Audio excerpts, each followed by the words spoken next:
감사합니다. 요즘 찬양대 찬양 들을 때마다 제가 너무 힘이 되고 저 이 자리가 되게 긴장된 자리였는데 이제는 참 편안하고 힘을 얻게 됩니다. 감사합니다. 우리 옆에 있는 분들하고 한번 말씀 받기 전에 우리 인사했으면 좋겠습니다. 오늘은 이렇게 인사했으면 좋겠습니다. 하나님은 지금도 살아계십니다. 한 번 더 인사하겠습니다. 이 하나님 누리고 전달합시다. 지금도 하나님은 살아계셔서 우리를 영원무궁하도록 다스리고 인도하고 계십니다. 근데 이 응답을 누리지 못하는 현장은 지금도 문제 속에 좌절 가운데 사실은 문제도 문제지만 그 문제 때문에 완전히 포기하고 그래서 무너져 있는 것들을 보게 됩니다. 오늘도 기사를 하나 소개하려고 합니다. 아마 뉴스에서 보신 분도 계실 텐데요. 40살, 42살이 넘은 우리 한 여자분이 경제 문제가 있고 또 본인에게 우울증 문제가 계속되어지니까 11살 딸과 6살짜리 딸을 데리고 바닷가 놀러 가자라고 얘기해서 저 부산의 어디 바닷가에 놀러를 갔답니다. 아이들에게 오늘은 기분 좋게 하루 종일 놀자라고 해서 통닭도 사주고 먹을 것도 사주고 신나게 뛰어놀면서 사실 그 어머니는 정작 뛰어내릴 장소를 물색하고 있다가 아이들을 그곳에 데리고 가서요. 아이들이 무섭다고 얘기하는데 괜찮다라고 얘기하고 양팔로 아이를 한 명씩 끌어안고 물에 뛰어내려서 자살했던 사건이 뉴스에 나왔습니다. 사람이 많은 바닷가였다 보니까 물에 뛰어내린 그 사람들을 구하러 다른 사람들이 도와줘서 엄마도 건져내고 첫째도 건져냈는데 그 상가운데 6살짜리 둘째는 그 자리에서 죽어버리고요. 살려낸 첫째 아이는 그 다음날 폐혈증으로 죽게 되고 결국은 엄마만 살게 되었는데 그 살게 된 엄마도 자녀를 죽인 그것 때문에 재판에 서서 실형을 받게 되었다는 안타까운 사건을 본 기억이 있습니다. 여러분 현장은 지금도 문제 가운데 재앙 가운데 그래서 완전히 무너지는 가운데 이런 극단적인 선택과 안타까운 일들을 하고 있습니다. 정확히 그분이 어디에 사는 분인지는 모르지만 그 기사 옆에 이렇게 보니까 대구 경찰서에서 그 소식이 전해졌다라고 하는 거 보니까 아마 이쪽 대구 근방에 있는 어느 사람인 것 같습니다. 여러분 지금도요 현장은 완전히 문제 가운데 극단적인 선택을 할 수밖에 없는 상황 가운데 사람들은 잡혀 있습니다. 여러분 지금 본인에게 경제적인 문제가 오고 그리고 우울증이 와서 이렇게 내가 죽으면 저 아이들이 어려움 속에 힘들 거다. 그래서 저 아이들만 남겨놓고 죽을 수 없기에 같이 죽자. 여러분 그게 정상적인 생각으로 할 수 없는 일입니다. 그럼에도 불구하고 지금 사단은 완전히 잡혀 있다 보니까 틀린 줄 알면서도 틀린 선택을 할 수밖에 없는 것이 현장의 모습입니다. 이런 현장을 아시고 하나님께서는 우리의 아버지 되시는 하나님께서는 400년 동안 애굽에 종살이하는 이스라엘 백성들을 안타까워하셔서 전혀 준비가 되어 있지 않지만 그들의 실력이나 믿음이나 아니면 군사적인 훈련이나 어떤 것도 준비되어 있지 않은 이스라엘 백성들을 하나님의 강권적인 불가항력적인 하나님의 역사로 말미암아 애굽에서 해방되어 빠져나오게 하셨습니다. 그리고 어린아이와 여자들을 동반한 이스라엘이 절대로 가지 못하고 지나갈 수 없다고 하는 광야길을 구름 기둥과 불 기둥으로 정확하고 완전하게 하나님은 인도하고 계십니다. 바로와 애굽 군대가 특별병거 600승과 다른 군인들까지 동원해서 쫓아오는데 앞에는 홍해바다, 뒤에는 애굽 군대가 쫓아오는 그 상황 가운데 하나님은 건널 수 없다고 하던 그 홍해바다를 마른 땅이 되어 건너게 하시고 애굽 군대를 홍해바다에서 다 수장시켜 버리셨습니다. 그것이 구원받은 하나님 자녀에게 주시는 응답과 축복입니다.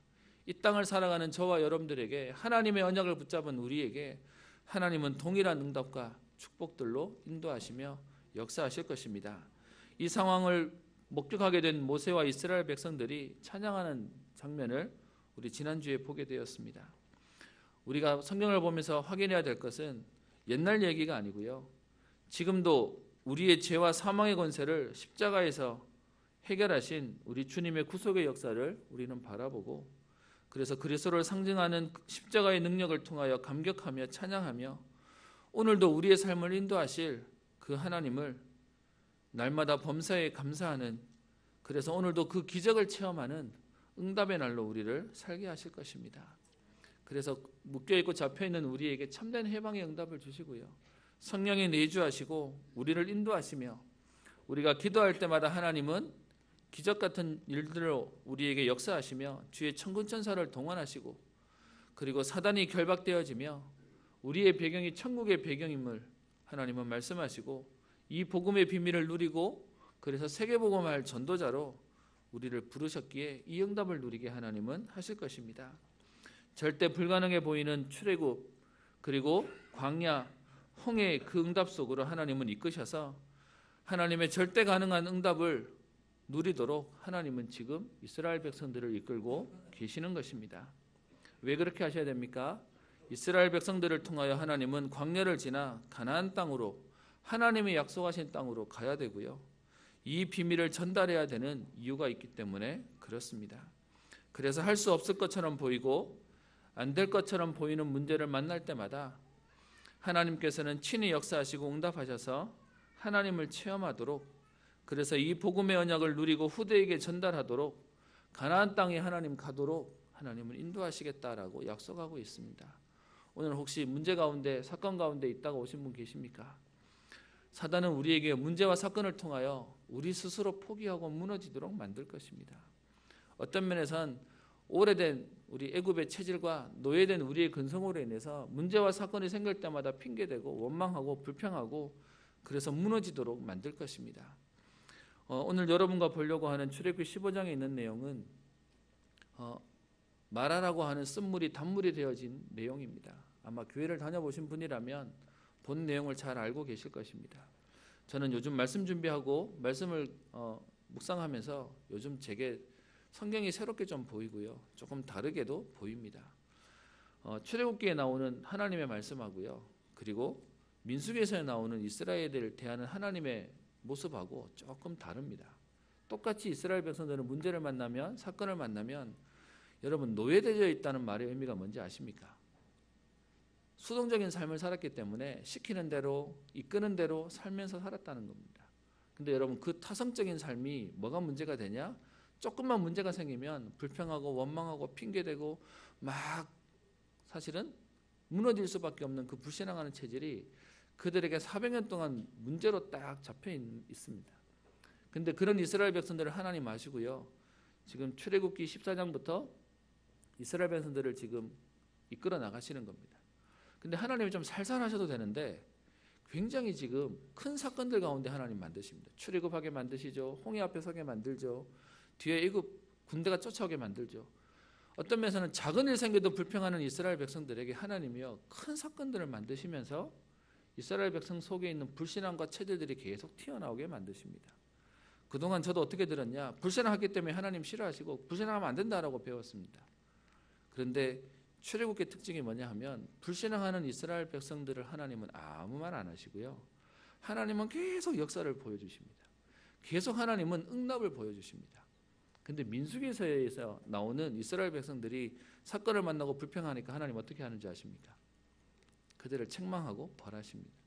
다른 말로 얘기하면 지금 출애굽기에서는 하나님이 이스라엘 백성들에게 오랫동안 잡혀 있었던 애굽 근성, 노예 근성, 불평하고 핑계대는 그 근성을 하나님이 빼시기 위해서 사건을 만나게 하시고 하나님의 기적을 체험하도록 하나님이 자꾸 보이시고 역사하시는 것들을 확인하게 됩니다. 그래서 오늘 제목도요, 문제를 만나서 불평하는 이스라엘 백성들의 그 체질을 바꾸시려고 오늘 제목을 이렇게 붙였습니다. 너희는 너희를 치료하시는 여호와다라고 오늘 제목을 붙였습니다. 그래서 여러분 오늘 말씀을 보시면서 불평할 수밖에 없는 이스라엘의 모습을 보고 하나님은 지적하시는 것이 아닙니다. 어떤 면에서는 이게 우리의 모습인데 그런 우리를 하나님은 치료하시겠다. 그런 하나님 우리를 바꾸시겠다. 세계복음화할 가나안 땅을 정복할 하나님의 군대로, 여호와의 군대로 만들어 가시겠다라고 말씀하고 계십니다. 그래서 오늘 우리 그 말씀을 보면서요, 우리의 체질을 넘어서는, 우리의 한계를 넘어서는 오늘 쉼을 얻는 시간 되기를 소원합니다. 오늘 말씀해 보시면 22절에 이렇게 얘기합니다. 모세가 홍해에서 이스라엘을 인도하매 그들이 나와서 수르 광야로 들어갔다라고 얘기하고 있습니다. 절대로 갈 수 없다고, 불가능하다고 생각하던 그 애굽에서 광야를 지나 홍해를 지나 지금 이스라엘 백성이 광야로 들어가게 되었습니다. 여러분 가지고 계신 성경 뒤에 보시면 나오는 지도에 홍해 옆에 있는 수르 광야가 아마 나와 있을 것이고요. 거기서 조금 더 들어가면 또 신광야 나와 있을 것이고, 또 그 뒤에 이렇게 가보면 그 이스라엘의 출애굽했던 경로 가운데 여정들을 그대로 성경에 표현해 놓고 있을 것입니다. 그 가운데 지금 수르라고 하는 광야, 민수기 33장에 보면 에담 광야라고 하는 곳으로 이스라엘 백성들이 가게 되었다라고 말하고 있습니다. 그 길을 가는데 오늘 22절에 보면 거기서 사흘 길을 걸었으나 물을 얻지 못하고라고 되어 있습니다. 홍해를 건너게 하신 여호와 하나님이 지금 이스라엘 백성들이 수르 광야로 들어가게 되는데요, 사흘간 걸었던 거리를 성경학자들이, 여러분 공부하는 학자들은 굳이 이런 것들을 다 계산하고 굳이 수치를 정해놨거든요. 그 사람들이 역사학자들이 조사해 보니까 사흘간 걸어간 거리가 약 54km 정도 된다라고 얘기합니다. 그러면 하루에 계산을 잡으면 한 17km 정도가 되는데요.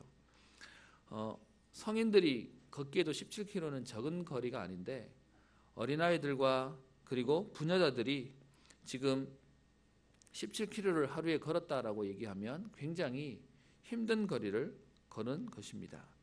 구름 기둥과 불 기둥으로 하나님이 인도하셨다 하더라도 더위와 추위를 건넜다 하더라도 어린아이들과 부녀자들이 걷기에는 거기다가 짐승떼를 몰고 가기에는 쉬운 거리가 아닙니다.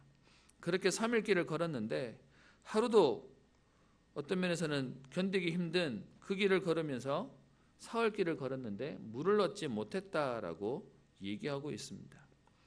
여러분 참 재미있는 건 14장에 있는 사건을 보면 홍해 앞에 물이 너무 많아서 문제였는데요. 지금 또 그 홍해를 지나고 나니까 물이 또 너무 없어서 문제를 당하는 모습을 보고 있습니다. 그래서 물이 너무 많다고 핑계대던 이스라엘의 모습과 지금 또 그 물이 마실 물이 없기 때문에 또 불평하고 있는 이스라엘의 모습들을 보면 우리의 모습을 또 보게 되는 것 같습니다. 저는 말씀을 준비하면서 홍해 앞에서 물이 많아서 불평하는 이스라엘과 또 물이 없어서 불평하는 이스라엘의 모습을 보면서 꼭 우리가 그런 것 같습니다. 요즘에 장마가 오기 전에 비가 너무 안 온다고 비가 좀 왔으면 좋겠다라고 그러는데 또 막상 장마가 시작되면 이 비 언제 그치냐라고 얘기하는 것처럼 우리의 모습하고 똑같은 것 같습니다. 그렇게 3일을 걸어서 결국은 물이 있는 곳에 도착합니다. 23절에 보면 마라에 이르렀더니 그곳에 물이 있기는 하지만 그 물이 너무 써서 마시지 못하는 물이었다라고, 그래서 사람들이 그곳 이름을 마라라 불렀다라고 얘기하고 있습니다. 사흘 만에 물을 겨우 찾았는데 그런데 그 물이 어떤 면에서는 마시지 못할 물이라면 더 절망스럽지 않겠습니까?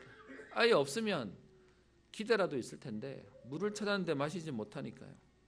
그랬더니 이스라엘 백성이 그들이 가지고 있는 옛날 체질이 나옵니다. 노예근성, 포로근성 속에 핑계대고 불평하고 원망하고 그러면서 자꾸 옛날로 돌아가려고 하는 모습이 오늘 성경 속에 나오고 있습니다. 24절에 백성이 모세에게 원망하여 이르되 우리가 무엇을 마실까 하매라고 지금 핑계대고 있습니다. 왜 이스라엘 백성들이 핑계댑니까? 모세가 그들을 인도했기 때문에 그렇습니다. 왜 모세에게 핑계를 댈 수밖에 없냐? 사실 모세는 40년 동안 광야에 살았기 때문에 나름대로는 모세는 광야의 전문가이기도 합니다. 그리고 리더로 세워서 여기까지 인도했기 때문에 그 모든 핑계를 가지고 모세에게 대는 것입니다. 근데 여러분 사실은 모세가 인도하는 것이 아니라 하나님이 인도하고 계시는 거 아닙니까? 하나님이 우리를 인도하신다고 하는데 때로는 우리 인생의 고난처럼 보이는 문제와 사건들을 보게 되고 오게 되니까 우리는 또 불평하게 되는 것입니다. 하나님의 인도를 보고 하나님의 계획을 발견하며 응답을 체험하면 되는데 문제만 쳐다보니까 우리는 불평할 수밖에 없는 것입니다. 3일 동안 물을 찾아 헤맸지만 사실은 물이 없는 곳으로 인도하게 되니까 지금 이스라엘 백성들이 불평하게 되는 겁니다. 그래서 모세는 문제를 만날 때마다 이스라엘 백성들은 불평하고요. 모세는 문제를 만날 때마다 하는 것이 있습니다. 그게 오늘 25절에 여호와께 부르짖었더니라고 얘기합니다. 모세가 여호와 앞에 부르짖었더니 하나님의 역사 대답이 이렇게 얘기합니다. 25절에 보면 여호와께서 그에게 한 나무를 가르치시니 그가 물에 던지니 물이 달게 되었더라라고 얘기하는데요. 오늘 25절에 나오는 한 나무, 부르짖었더니 하나님께 기도했더니 나무를 가리켰다라고 되어 있는데 다른 성경의 버전에 보면 이게 나무 땅에 박혀 있는 살아있는 나무가 아니라 나무 가지 아니면 나무 토막의 의미가 더 강하고 원문의 의미는 그렇다라고 얘기합니다. 나무 가지, 나무 토막을 가리키시면서 그것을 물에 던져 넣으니까 그 쓴물이 단물로 변화되었음을 오늘 성경은 얘기하고 있습니다. 그래서 많은 학자들이 이 나무가 바로 예수 그리스도께서 십자가 지셨던 그 십자가를 상징하는, 그래서 우리의 인생에 우리가 열심히 몸부림치고 살았지만 우리 인생의 쓴물과 같은 우리의 괴로운 인생과 어려운 인생이 예수 그리스도를 상징하는 그 십자가의 그 은혜로 말미암아 쓴물이 단물로 변해지게 되는 응답이다라고 표현하기도 합니다. 그래서 그 쓴물이 단물로 바뀌었음을 성경은 얘기합니다. 나무가 쓴물을 단물로 변화시킨 것처럼 예수님의 십자가가 쓰디신 우리의 인생의 문제와 고난과 사건 등을 단물과 같이 축복된 응답으로 발판으로 역사하실 것임을 오늘 성경을 통해 우리에게 말씀하고 계시는 것입니다. 그러면 오늘 이 본문의 말씀을 통하여 하나님은 우리에게 무엇을 생각하고 붙잡고 기도하기를 원하실까요? 우리는 먼저 이런 질문도 아마 하게 될 것입니다. 하나님께서 왜 이스라엘 백성들을 이렇게 무리 없는 것으로 인도하셨을까라고 하는 질문을 하게 될 것입니다. 전지전능하신 하나님께서 모르신 것이 없고 그리고 못하시는 것이 없으신 하나님께서 물이 없는 곳이라고 하나님은 모르셨겠습니까? 그런데 왜 이스라엘 백성들을 지금 물이 없는 곳으로 3일 길을 가게 하셨겠습니까? 어떤 면에서는 가는 곳마다 응답을 주시고 가는 곳마다 하나님의 역사를 체험하면서 야, 역시 하나님 살아계시구나, 하나님 우리에게 정확히 응답하시구나 라고 하면 되는데 왜 하나님은 지금 문제를 만나고 역사하시고 문제를 만나고 체험하게 하시는 일들을 반복하게 하시는 것이겠습니까? 그건요, 우리의 생각에 우리가 잘 먹고 잘 살면 하나님 말씀에 순종을 잘할 것이라고 생각합니다. 그런데 성경은 그렇게 말하지 않습니다. 호세아서 4장 7절에 보면 이렇게 말하고 있는데요. 그들은 번성할수록 내게 범죄하니 내가 그들의 영화를 변하여 욕이 되게 하리라 라고 얘기합니다. 사실은 잘 되면 더 하나님을 찬양하고 하나님 앞에 설 거라고 생각하는데요. 여러분, 우리의 자녀들을 키워보면 아시지 않습니까? 오냐 하면 어느 날 덤비고 개깁니다. 여러분 아시다시피 요즘 아이들 키우는 게 너무 힘들다라고 얘기합니다.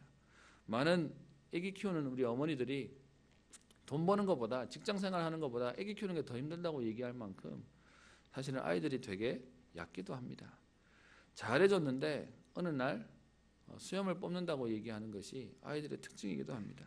사람은 잘되면 하나님께 더 잘할 거라고 생각하지만 사실은 그럴수록 하나님을 더욱 멀리하게 됩니다. 여러분, 아담과 하와가 왜 선악과를 따먹었습니까? 되게 힘들어서요? 먹을 게 없어서요? 굶어 죽게 생겼기 때문에 그거라도 따먹어야 되겠다고 따먹었습니까? 아닙니다. 사실은 에덴 동산에서 먹을 게 아주 넘쳐났습니다. 사실은 수고하지 않아도 되던 그 아담과 하와의 삶이었는데 너무 편안한 그들에게 하나님의 은혜가 뭔지를 놓쳐버리게 되었던 것입니다. 사단에게 속아 사단이 주는 거짓말과 속임수에 속아서 더 좋아진다고 얘기하니까 더 잘 될 거다고 얘기하니까 그것 때문에 넘어지게 되는 것입니다. 그래서 우리는 고난의 때가 하나님의 음성을 들을 때임을 알아야 합니다. 하나님의 음성을 듣고 말씀을 듣고 믿음으로 결단해야 됩니다. 그래서 시편 119편 71절에 시편 기자가 이렇게 고백합니다. 고난당한 것이 내게 유익이라 이로 말미암아 내가 주의 율례들을 배우게 되었나이다 라고 얘기합니다. 지금 광야를 40년 동안 지나가서 가나안 땅을 정복하고 세계를 살려야 할 이스라엘 백성에게 하나님은 지금 고난처럼 보이는 3일 길의 어려움을 통하여 그 어려움을 바꾸시는 하나님의 역사를 체험하도록 하나님이 지금 문제 가운데 두시는 것입니다. 그러면 여러분, 우리가 문제를 만날 때는 우리가 실수했기 때문에 우리가 재앙을 만난 것이 아니라 하나님의 능력을 체험하는 기회가 되는 것입니다. 하나님의 역사를 누리는 응답의 발판이 문제를 만난 시간표가 되는 것입니다. 그래서 혹시 오늘 문제를 만난 분이 계시다면 오늘 그 문제 가운데 역사하시는 쓴물을 단물이 되게 하시는 그리스도를 체험하며 그 응답을 누리는 오늘 축복의 날 되기를 소원합니다. 그러면서 오늘 말씀해 보면 25절에 한 나무를 물에 던지니 물이 달게 되었는데 거기서 여호와께서 그들을 위하여라고 하는 표현을 말하고 있습니다. 지금 문제를 만나 불평하고 불신앙하던 이스라엘 백성에게 하나님이 쓴물이 단물이 되어지는 그 사건을 두고 하나님이 지금 하시는 행동을 오늘 말하고 있습니다. 그들을 위해서 오늘 25절에 법도와 율례를 정하시고 그들을 시험하실세라고 성경은 표현하고 있습니다. 현대인의 성경의 버전을 보면 이 말씀을 이렇게 표현합니다. 여호와께서는 거기서 그들이 지킬 법과 규정을 정하시고 그들을 시험하여라고 말씀하고 계십니다. 이 사건을 보게 되고 체험하게 한 이스라엘 백성에게 오늘 하나님께서 테스트, 하나님께서 말씀을 그리고 규례를 정하고 계시는 것입니다. 그 내용이 뭡니까? 그게 26절에 얘기합니다. 이르시되 너희가 너희 하나님 나 여호와의 말을 들어 순종하고 내가 보기에 의를 행하며 내 계명에 귀를 기울이며 내 모든 규례를 지키면이라고 하나님이 지금 이스라엘 백성에게 얘기합니다. 너희가 문제와 사건을 만날 때마다 불신하고 불평할 수밖에 없는 것이 너희들의 체질인데 그때마다 하나님 앞으로 하나님의 말씀을 붙잡는다면이라고 얘기하는 것입니다. 신명기 8장 2절부터 6절에 보면 여기에 대한 내용을 더 자세하게 설명하고 있습니다. 신명기 8장 2절부터 6절의 말씀 잠깐 우리 한번 찾아볼까요?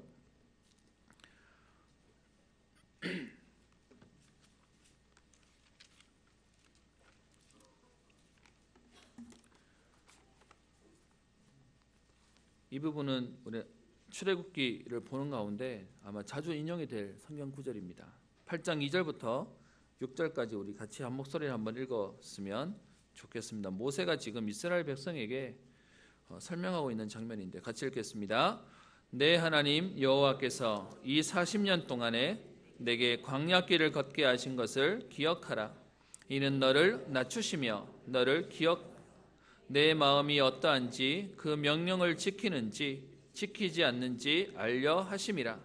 너를 낮추시며 너를 줄이게 하시며 또 너도 알지 못하며 내 조상들도 알지 못하던 만나를 내게 먹이신 것은 사람이 떡으로만 사는 것이 아니요 여호와 입에서 나오는 모든 말씀으로 사는 줄을 내가 알게 하려 하심이니라. 이 40년 동안에 내 의복이 헤어지지 아니하였고 내 발이 부르트지 아니하였느니라.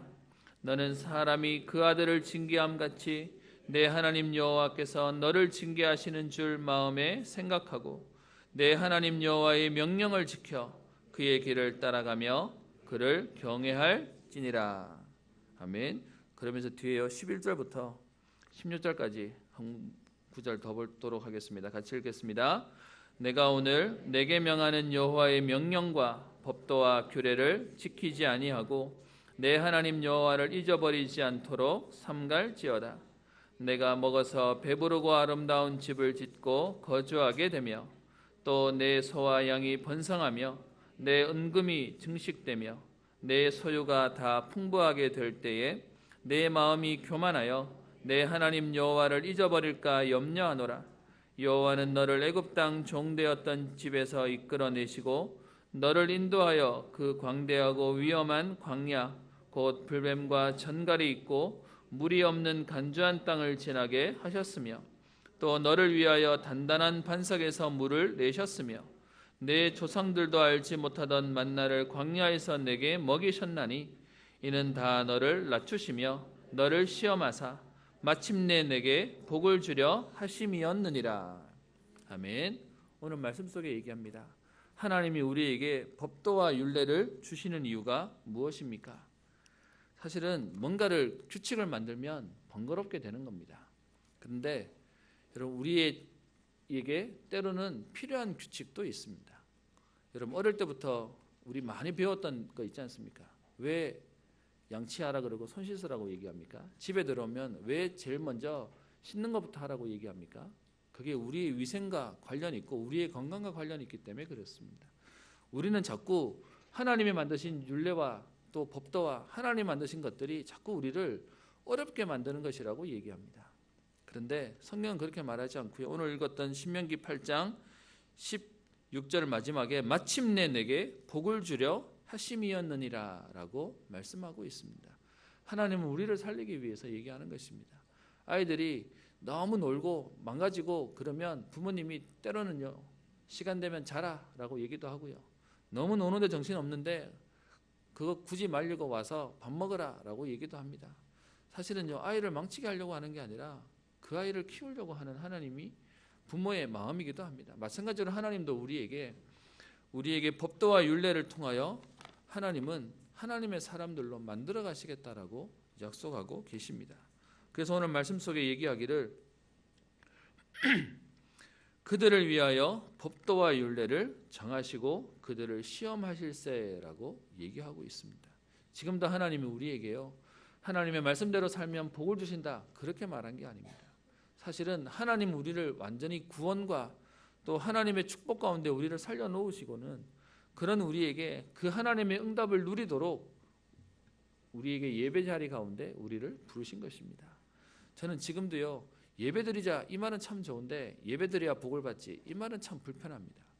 우리도 모르게 하나님 주시는 은혜의 축복을 자꾸 규율로 만들고 자꾸 어떤 면에서는 우리를 넘어뜨리게 만드는, 자꾸 우리를 옥죄는 문제로 만드는 것들을 보게 됩니다. 여러분, 진짜 복음은 안 하면 벌 받기 때문에 하는 게 아니고요, 하나님 우리에게 주시는 은혜가 너무 감사해요. 우리의 생명까지도 드릴 수 있는 응답 가운데 우리가 드리는 것이 예배와 그리고 기도의 축복 가운데 있는 것입니다. 그래서 오늘 말씀 가운데 얘기합니다. 그들을 위하여 율례와 법도를 정하셨다라고 얘기합니다. 그러면서 그런 이스라엘 백성에게 26절에 얘기합니다. 여호와의 말을 들어 순종하고 내가 보기에 의를 행하며 내 계명에 귀를 기울이며 내 모든 규례를 지키면 이라고 설명하고 있습니다. 애굽 사람에게 내린 모든 질병 중에 하나도 너희에게 내리지 않겠다라고 얘기합니다. 다시 말하면 이스라엘 백성이 하나님의 말씀만 들으면 산다, 하나님 말씀대로 살아라, 그러면 이스라엘에게는 애굽 땅이, 애굽 사람들이 멸망했던 그 재앙을 하나도 내리지 않겠다라고 약속하고 계시는 것입니다. 이렇게 말씀하실 수밖에 없는 이유가 있는데요, 그게 뭐냐 하면 애굽의 방식은 뭐냐? 문제가 생기면 살 길을 찾는 겁니다. 이스라엘이 출애굽하면서 있었던 첫 번째 재앙이 뭐였냐 하면 나일강에 물이 피가 되어지는 겁니다. 단순히 나일강만 피가 되는 정도가 아니고요, 집에 받아놓은 모든 그릇에 있는 물까지도 전부 다 피로 변했다라고 얘기합니다. 근데 성경은 재미있는 건 출애굽기 7장 24절에 보면 첫 번째 모세가 했던 이 재앙이 마술사들도 따라했다라고 얘기하고 있고요, 그것 때문에 바로가 별로 그렇게 중요하게 안 보면서 쉽게 여겼다고 되어 있습니다. 그러니까 마술사들이 따라하지 못해야 하나님이 하셨다라고 얘기할 텐데 다른 마술사들도 다 그렇게 해버리니까 그냥 저렇게 뭔가 이렇게 우리를 속이는 거구나라고 생각한 겁니다.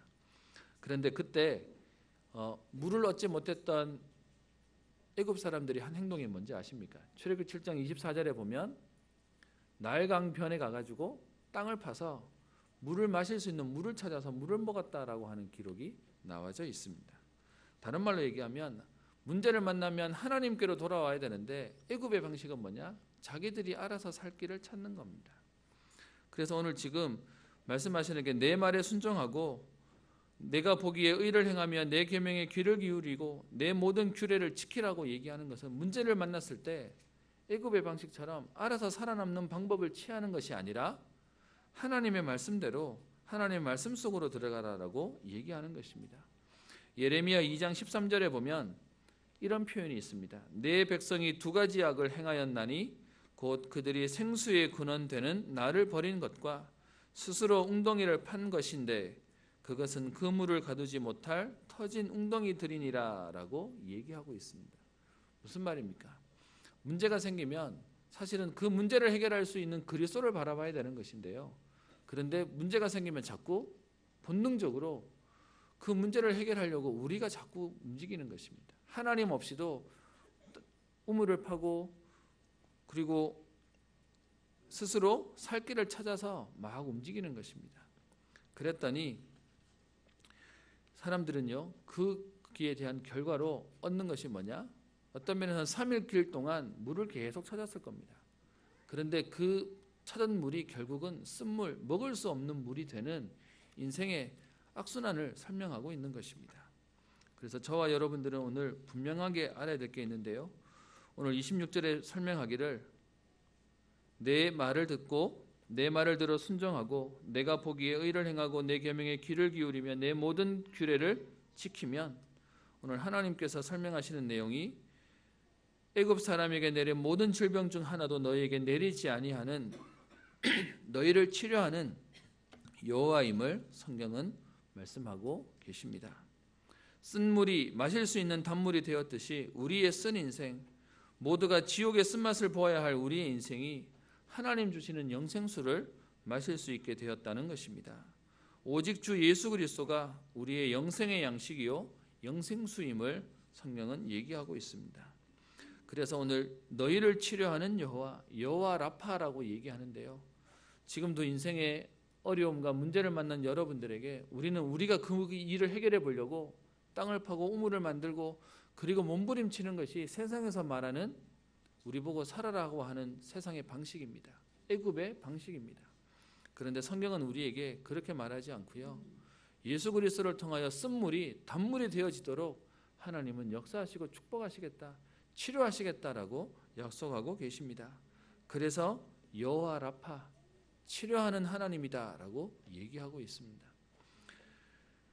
아모스서 8장 11절에 보면 이런 말씀이 있는데요. 주 여호와의 말씀이니라. 보라 날이 이를지라 내가 기근을 땅에 보내리니 양식이 없어 주림이 아니며 물이 없어 가람이 아니요 여호와의 말씀을 듣지 못한 기갈이라라고 얘기합니다.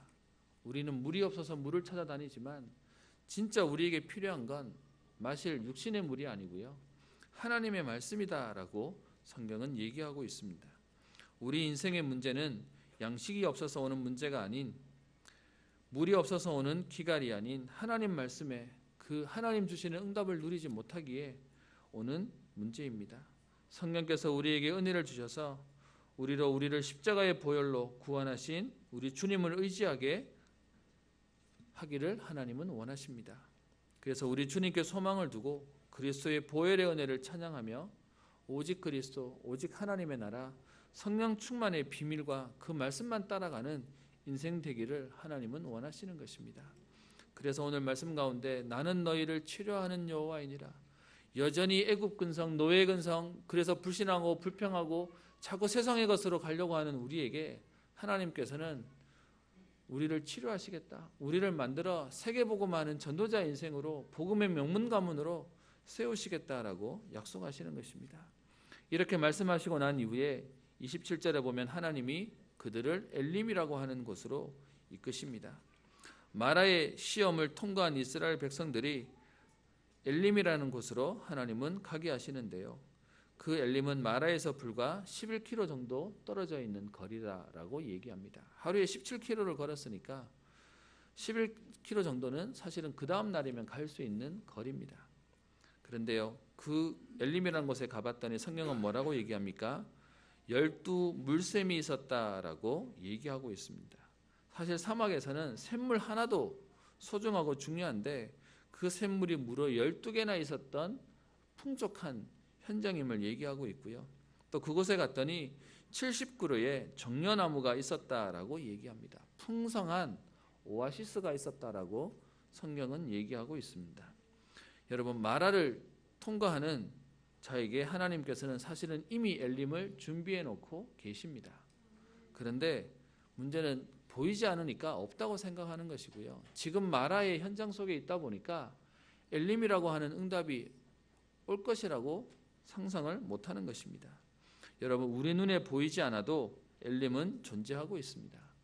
마라를 지나가면 하나님은 엘림에 도착하도록 하나님은 만드시겠다라고 얘기합니다. 혹시 여러분, 우리에게 기도 응답이 더디거나 문제와 사건 가운데 엘림을 보지 못하고 마라처럼 주저앉아서 불평하고 원망하시는 분이 계십니까? 오늘 하나님이 예비하신 엘림이 보여지고 누려지고 체험되어지게 되기를 소원합니다.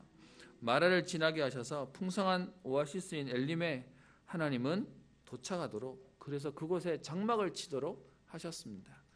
여러분, 마라는 지나가는 그 걸음이고요, 엘림에서는 장막을 치게 하셨습니다.